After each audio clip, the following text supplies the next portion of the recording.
Hello friends, ఈ కథ మీకోసంలో ఈరోజు మనం చూడబోయే చందమామ కథ రెండు విందులు. ఒక ఊళ్ళో ఇద్దరు అన్నదమ్ములుండేవారు.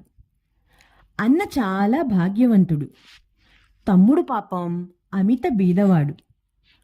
తమ్ముడు ఒకనాడు సంపాదన కోసం దేశాంతరం బయలుదేరుతూ దారిలో తినడానికి భార్యను ఏమైనా చేసివ్వమని అడిగాడు. భార్య 5 మినపసున్ని ఉండలు చేసి గుడ్డలో మూట కట్టి ఇచ్చింది. అతను ఆ మూట కర్రకు తగిలించుకుని కర్ర భుజాన పెట్టుకుని బయలుదేరాడు. పోగా పోగా చీకటి పడే సమయానికి ఒక పెద్ద చెరువు, దాని పక్కన వెదురు పొద కనిపించాయి. ఆ చెరువులో కాసి నీళ్లు తాగి భుజం మీది మూట వెదురు పొదలో ఒక గడకు తగిలించి ఆ రాత్రికి అక్కడే పడుకుని నిద్రపోయాడు. కొంత పొద్దెక్కినాక గాని అతనికి మెలకువ రాలేదు. తీరా అతను లేచేసరికి రాత్రి మంచుకు తడిసి వంగి ఉండిన వెదురుగడ ఎండకు పైకి నిలబడి ఉంది.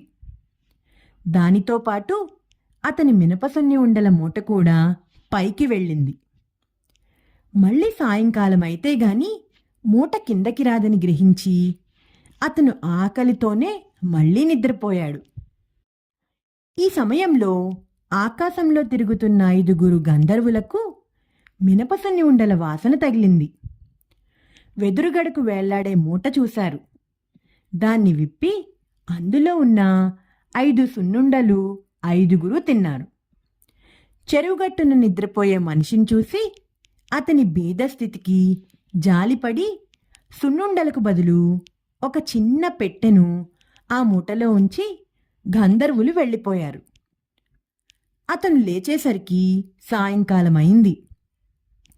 వెదురుగడ కిందకి వంగి ఉంది. ఆకలి దహించుకుపోతూ ఉండటం వల్ల అతను ఆత్రంగా మూట దించుకొని విప్పి చూసేసరికి పెట్టె కనిపించింది. అతను ఆశ్చర్యంతో దాని మూత తెరిచాడు. వెంటనే పెట్టెలో నుండి 2 గంధర్వ స్త్రీలు బయటకు వచ్చి పంచభక్ష పరవాణాలతో అతని ముందు భోజనం ఉంచి తిరిగి పెట్టెలోకి వెళ్ళి మాయమయ్యారు. అతను భోజనం చేసి సంతోషంతో పెట్టెను తీసుకుని ఇంటికి వెళ్ళి భార్యకి సంగతంతా చెప్పాడు. మర్నాడతను ఊళ్ళో వాళ్ళందరినీ పిలిచి పెట్టె సహాయంతో వచ్చిన వారందరికీ షడ్రసోపేతంగా విందు చేశాడు. వచ్చిన వారంతా పెట్టెని గురించి వింతగా చెప్పుకుంటూ వెళ్ళిపోయారు. తమ్ముడికి కలిగిన ఈ అదృష్టం గురించి భాగ్యవంతుడైన అన్నకు అసూయ కలిగింది. పెట్టె దొరికిన వృత్తాంతమంతా అన్న తమ్ముడి వల్ల తెలుసుకున్నాడు. భార్య ప్రోద్బలం వల్ల అటువంటి పెట్టె తాను కూడా సంపాదించుకురావాలనుకున్నాడు. వెంటనే భార్య చేత మినపసున్ని ఉండలు చేయించుకుని తాను కూడా తమ్ముడు వెళ్ళిన దారినే బయలుదేరాడు. వెళ్ళి ఇతను కూడా చెరువు దగ్గరికి చేరుకున్నాడు. వెదురు పొదకు మూట తగిలించుకుని పడుకుని నిద్రపోయాడు. ఎప్పటిలాగే 5 గంధర్వులు అటుగా వెళుతూ సున్నుండల వాసన పసిగట్టి మూట విప్పి చూశారు. ఒకసారి పెట్టె ఇస్తే తృప్తి చెందక వీడు మళ్ళీ వచ్చాడు, చాలా ఆశాపాతకుడుగా ఉన్నాడే అనుకున్నారు. మినపసన్నుండలు తిని వాటికి బదులు మరొక పెట్టె పెట్టి వెళ్ళిపోయారు.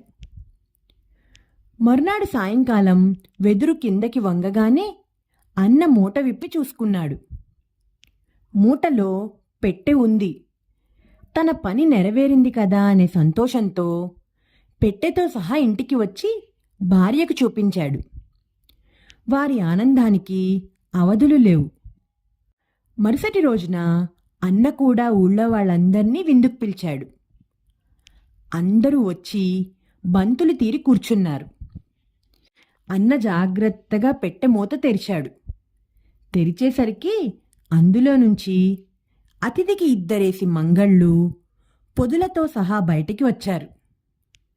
ప్రతి అతిథిని ఒక మంగలి గట్టిగా పట్టుకుంటే రెండో మంగలి తల నున్నగా గొరగసాగాడు.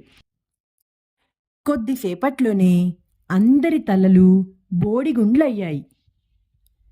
తర్వాత మంగలి వాళ్ళంతా పెట్టెలోకి తిరిగి వచ్చి మాయమయ్యారు. ఆ రోజు ఆ ఊళ్ళో అన్నని తిట్టని వాళ్ళు లేరు. అతను ఆలస్యం చేయకుండా తనకి దొరికిన పెట్టెను సముద్రంలో పారేసి తన అత్యాశకు తగిన ప్రాయశ్చిత్తం జరిగిందని తెలుసుకున్నాడు.